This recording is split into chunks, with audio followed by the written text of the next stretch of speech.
Parliament ఎన్నికల్లో ప్రజలిచ్చిన తీర్పును శిరసావహిస్తూ రాజకీయ పార్టీగా బాధ్యత కలిగిన నాయకునిగా కొనవూపిరి ఉన్నంత వరకు తిరిగి ప్రజా జీవితంలో కొనసాగుతానని మాజీ మంత్రి కొప్పుల ఈశ్వర్ తెలిపారు.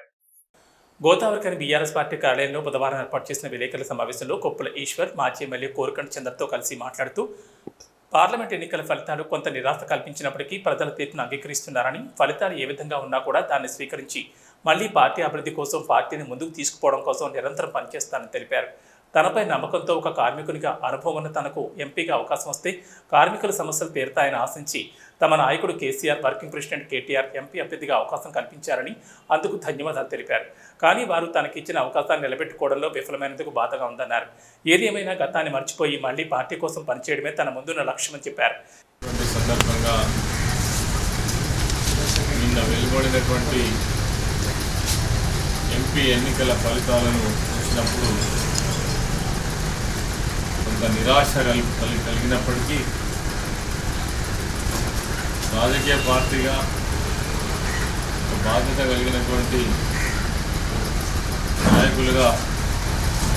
ప్రజలు ఇచ్చినటువంటి తీర్పును గౌరవించి తిరిగి ప్రజా జీవితంలో ఊపిరి వరకు కొనసాగుతామనేటువంటి ఉద్దేశంతో మరి ఎన్నికల ఫలితాలు ఏ విధంగా ఉన్నప్పటికీ కూడా వాటిని స్వీకరించి తిరిగి పార్టీ అభివృద్ధి కోసం, ప్రజల సమస్యల పరిష్కారం కోసం నిరంతరం ప్రయత్నంలో ఉంటామని తెలియజేస్తూ మొన్న జరిగినటువంటి పార్లమెంట్ ఎన్నికల సందర్భంగా మరి నేను పెద్దపల్లి పార్లమెంటు నియోజకవర్గ అభ్యర్థిగా పోటీ చేసే అవకాశాన్ని నాకు కల్పించినటువంటి గౌరవ పార్టీ అధినేత కేసీఆర్ గారు, అదేవిధంగా వర్కింగ్ ప్రెసిడెంట్ కేటీఆర్ గారు ఈ అవకాశం రావడమే ఒక గొప్ప. ఎందుకు అంటే ఈ ప్రాంతం యొక్క బిడ్డగా, ఈ ప్రాంతంలో ఉన్నటువంటి అనేక సమస్యలు తెలిసినటువంటి వ్యక్తిగా, స్వయంగా ఒక సింగరేణి కార్మికునిగా అనేక కార్మిక ఉద్యమాలలో పాల్గొన్నటువంటి వ్యక్తిగా ఈ ప్రాంతం నుంచి పార్లమెంటులో ప్రాతినిధ్యం వహిస్తే ఈ ప్రాంతంలో ఉన్నటువంటి అనేక సమస్యలకు పరిష్కారం చూపించేటువంటి అవకాశం ఉంటుందని, రైతులు నానా ఇబ్బందులు పడుతున్నటువంటి పరిస్థితులు, అదేవిధంగా పండించినటువంటి వడ్లను కూడా ప్రభుత్వం ఒక బాధ్యతాయుతంగా క్రమ పద్ధతిలో నిర్వహించకపోవడం అనేటువంటి కూడా ప్రజలు చూస్తున్నప్పటికీ కూడా మరి ఇంకా వచ్చినటువంటి ప్రభుత్వానికి మరికొంత సమయం ఇవ్వాలనే ఉద్దేశంతో కావచ్చు, అదేవిధంగా కేంద్రంలో ఉన్నటువంటి బీజేపీ ప్రభుత్వానికి అనుగుణంగా కావచ్చు, ఈ ఎన్నికలలో బీఆర్ఎస్ పార్టీని దాదాపుగా పరిగణనలోకి తీసుకోకుండానే ఇటు కాంగ్రెస్ కావచ్చు, ఇటు బీజేపీ కావచ్చు, పెద్ద మొత్తంలో బీఆర్ఎస్ పార్టీనే ఓట్ల డైవర్షన్ జరిగింది. గతంలో జరిగినటువంటి ఎన్నికలలో దాదాపు 37.8% వచ్చినటువంటి ఓట్ల శాతం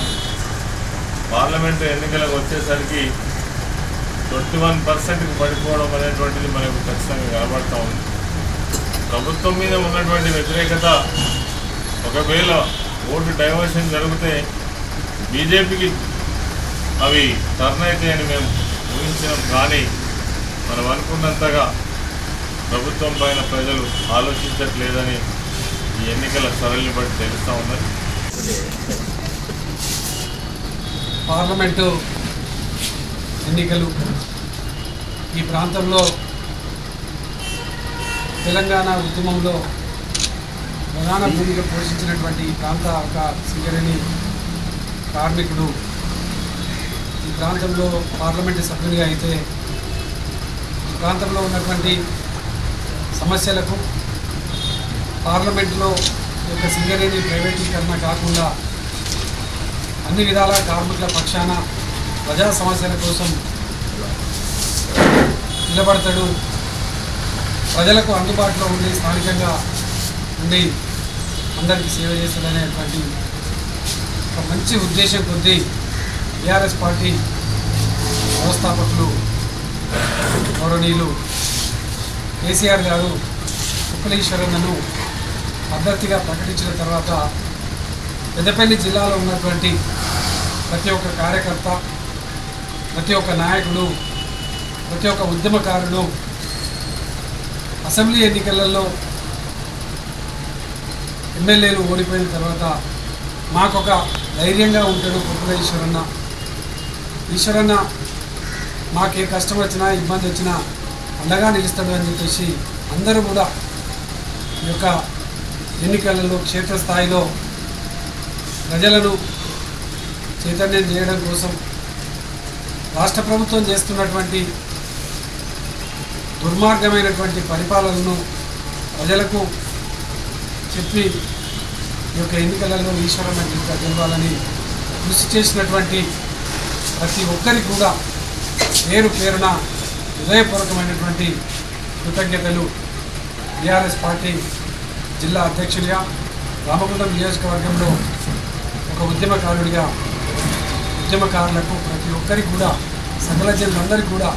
ప్రత్యేకమైనటువంటి కృతజ్ఞతలు తెలియజేస్తూ ఈ విలేకరుల సమావేశంలో అంతర్గాం జడ్పీటీసీ అమ్ముల నారాయణ, బీఆర్ఎస్ నాయకులు కోపా ఇలయ్య యాదవ్, పిటి స్వామి, బొడ్డు రవీందర్, మెతుకు దేవరాజ్, చెరుకులపల్లి శ్రీనివాస్, నూత్ తిరుపతి, ఆదర్శందే సమ్మారావు, మొగిలి అచ్చె వేణు, తోకల రమేష్, తిమోతి తదితరులు పాల్గొన్నారు.